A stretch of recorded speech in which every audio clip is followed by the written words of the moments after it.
Stop scrolling. Forget deepfakes. Forget ChatGPT. The biggest digital lie isn't in politics or school. It's on your playlist. The music industry is having a crisis. Imagine a song, perfect beat, killer melody, a hook you can't get out of your head. It hits the charts, it's streaming everywhere. You love it, but it was never written by a human. Surprising. This isn't a prediction anymore. It's the present.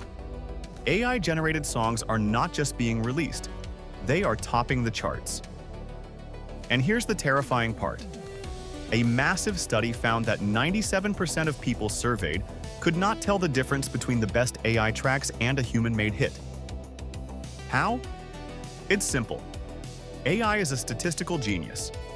It analyzes 50 years of music history, learns the perfect recipe for a pop chorus or a chill lo-fi beat, and then generates infinite variations in seconds.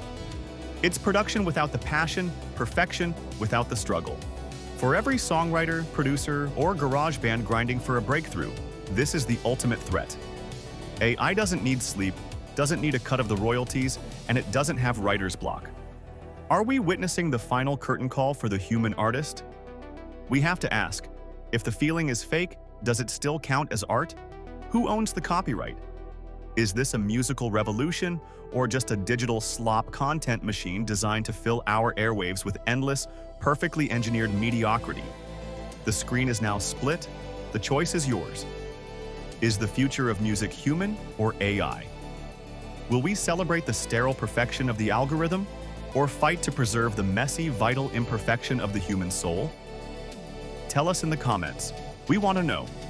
Where do you stand? The lines are blurring faster than we thought possible.